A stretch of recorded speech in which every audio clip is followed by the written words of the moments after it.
Hey folks, it's Matt at Giraffe Audio here. Today we're going to have a look at the Softube Console 1. So here we go. Here's the unit itself, really kind of sturdy metal enclosure. The encoders are really nice, the buttons have a really nice kind of click to them.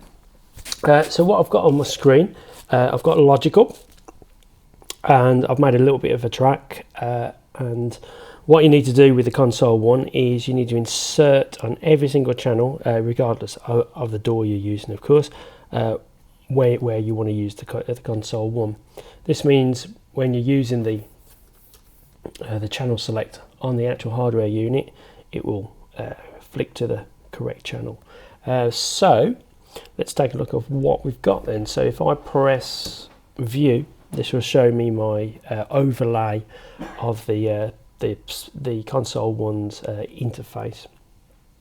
Down the left hand side we've got the input stage, then moving on we've got the dynamic shaper, we've then got the equalizer, and we've got the compressor, and then finally we've got the drive stage and the output stage.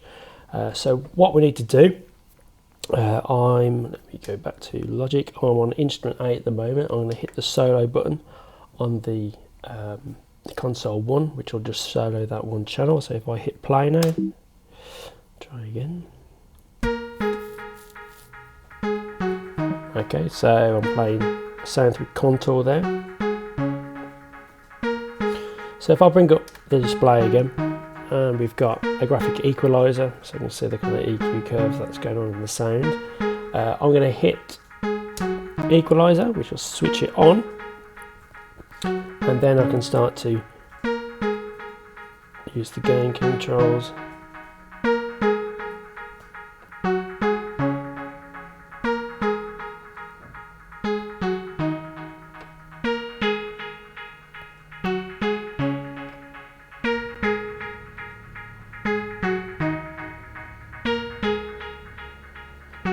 Okay, and the compressor on. Just do a little bit of light compression. See what I've got.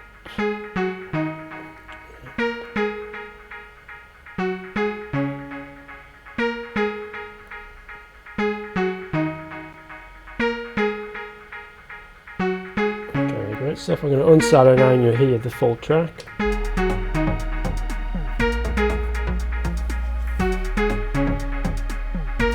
Great stuff. At the bottom of the screen down here you can see I've got my various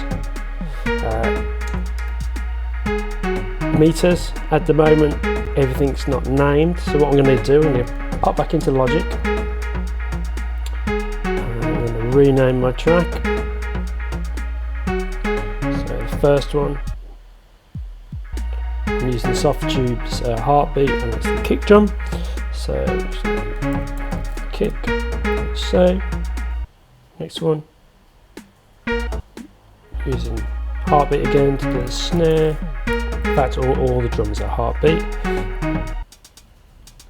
Okay, hi-hat,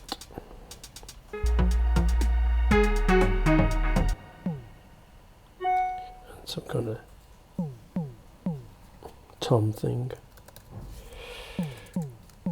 So,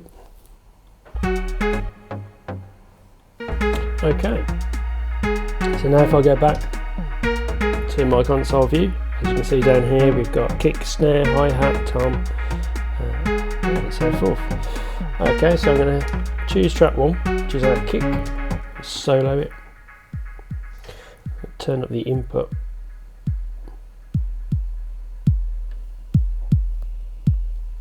It's nice. I'm going to go over to the compressor.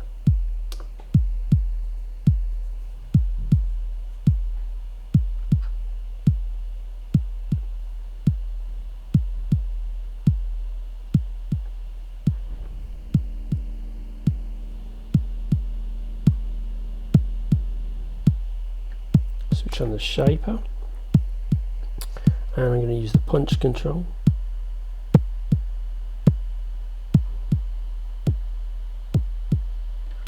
And sustain. As you can hear, it really kind of adds a real kind of dynamic change to the sound.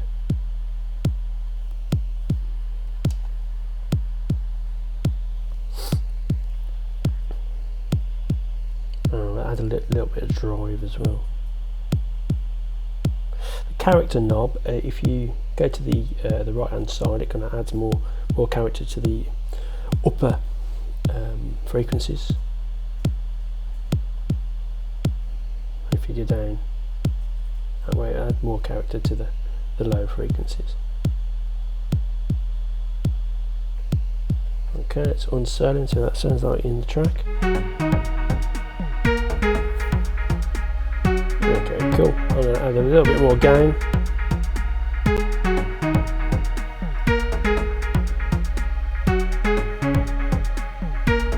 Okay, that sounds good. Let's go into track 2, which is the snare solo. Okay, so we want to add a bit of punch to that, I think. So let's bring up the input gain a bit, and then 6 on shape.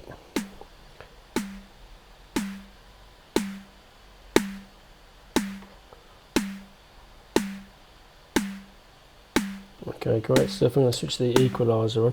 What I'm going to do here now, I'm going to swap out the equalizer I'm currently using for something different. At the moment, I'm just using Console 1 in the SL4000E series console. I'm going to swap out the equalizer for the 4000K instead, which is a little bit cleaner than the E. So all I need to do that is, if I hold down the shift button and hit EQ, it brings up my selection of my EQs. Now, for whatever plugins you own a Softube, if you own more of their EQs, for example, you'll see them turn up in this list. I've got them all installed, so I can choose all kinds of different ones. I am just going to go for the 9000K, which is there. So if I scroll down to it, so, and I hit OK. Okay, and we can see up here now it's changed to the XL9000K equalizer. So I'm going to add a little bit more snap.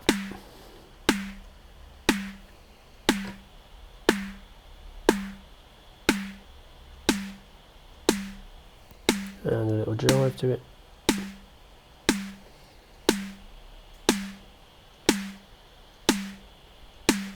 Nice. And I'm going to compress it because it is kind of going into the red. So let's hit on the compressor.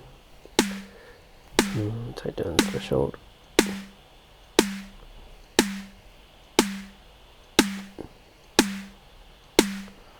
Take down really quickly, and the release. Also on the compressor you have got parallel processing, which is quite nice. And what's that? Okay, cool. Let's unsilence, see what it sounds like.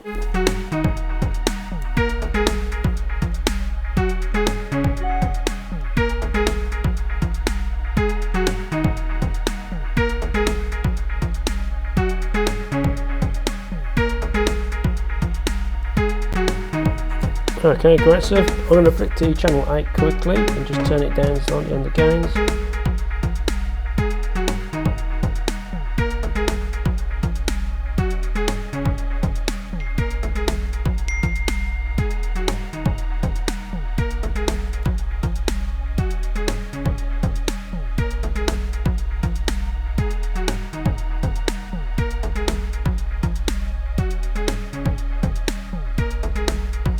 Okay, great stuff.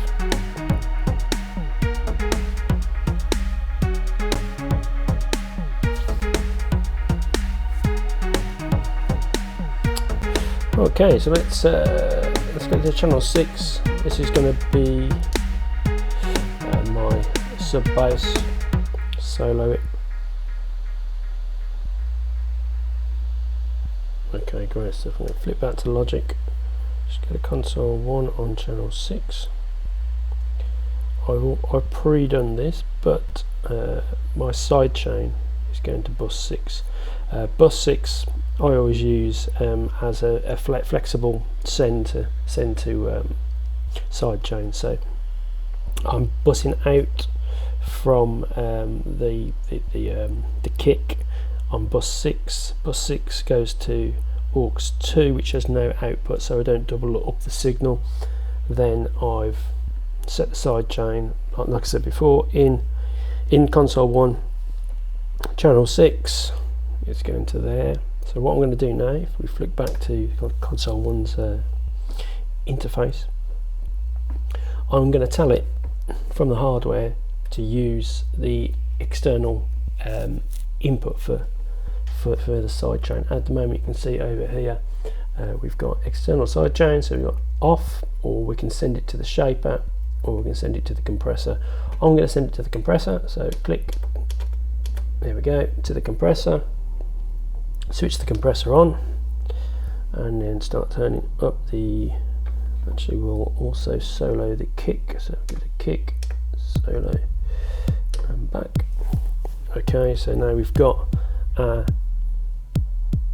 input of the kick controlling the compressor for that classic sidechained bass sound.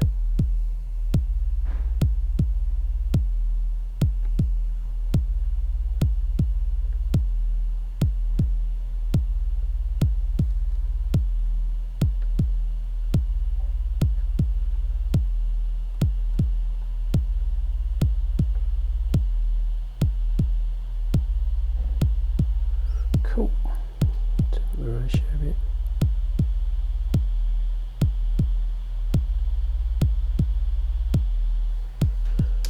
Cool. So we're going to unsolo. It's unsolo.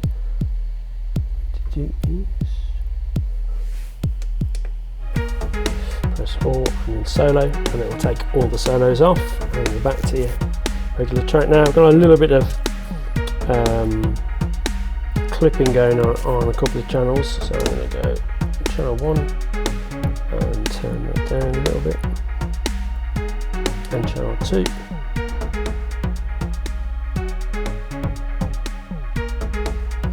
Bring the bass down a little bit.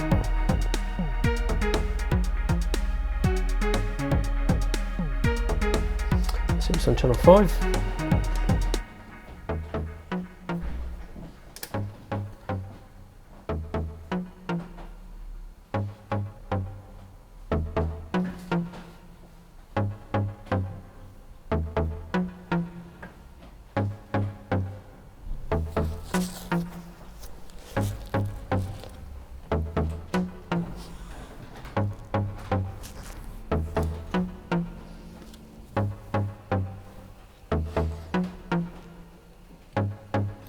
Okay, so let's do a bit of EQing on this one, I think. So we switch the EQ on, and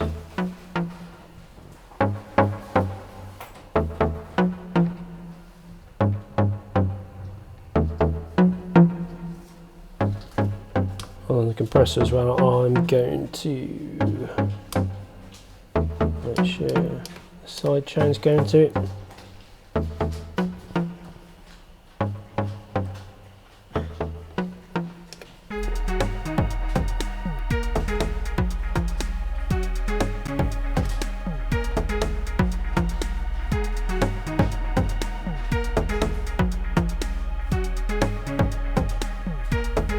Okay, let's do 7, see what's going on there.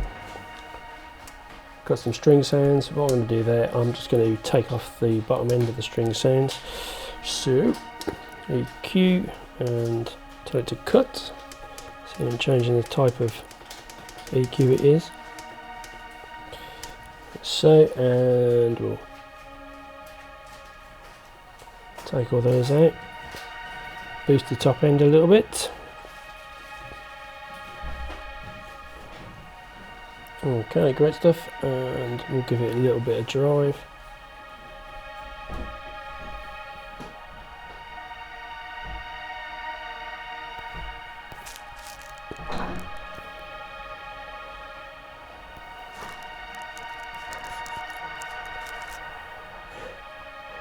And I'll turn up the character a bit, and just back off on the gain. So we back off on the volume. Okay. Back to Logic. Okay. Like that. And on solo.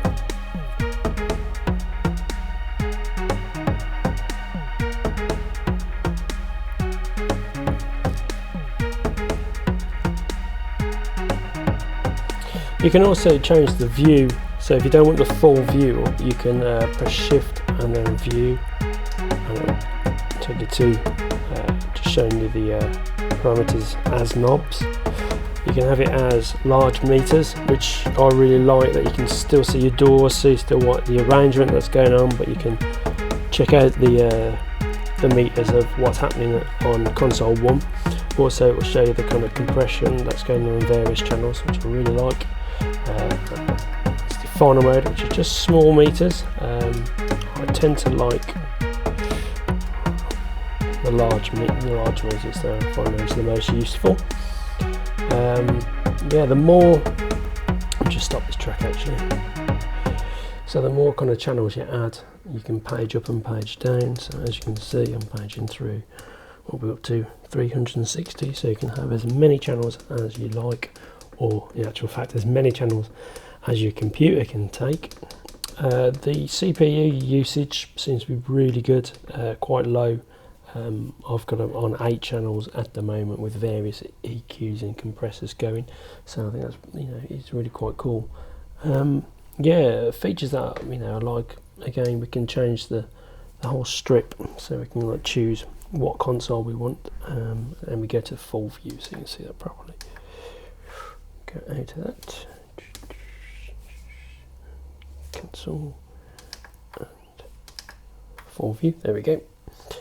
Yes, you can choose a strip, so you can even have we can have the 4000 or the 9000 at the moment. There are more coming out soon. Change shape, so we can change the shaper a bit. We've got a couple of ones here. We've got the one that's included, which is the 4000. We've got the 9000, and we've got the transient shaper, and we've got a Valley People dynamite. So I can choose any of those, which is quite nice. If we go to EQ, like we saw before, I've got quite a range. I've got all the Softube stuff installed at the moment. Compressors, the same thing. I've got a few in there. Some classic stuff like the TubeTech CL1B, Drama stuff, you know, great stuff. And of course history as well, which if I come out of there, we can go back steps. Basically we can just undo all of the changes I've made on a particular channel, so you can like recall really quickly, you know, A/B between your two EQ curves that you've tried, which is a really nice feature. Excuse me. Yeah, so that's pretty much you know, the Softube Console 1. You know, my initial thoughts, I've not done a full mix with it yet, but it sounds great. It does seem to have its own character. You know, it is software, but they're kind of having this dedicated external controller kind of it forces you in a good way to get back to the art of mixing. Absolutely great, really, and kind of you forget you're using software, even though you're still looking at a screen to make fine adjustments. You start listening to the music a lot more again, which I really like. I've missed that, you know, mousing around or even using non-dedicated controllers. You're still very aware that you're operating a computer. With console 1, I feel there's a nice disconnect, and it's kind of like using hardware again. So yeah, that's it for now. Any comments or questions, please leave them in the comments below, and I'll try and answer them. And yeah, I'll see you next time. Cheers.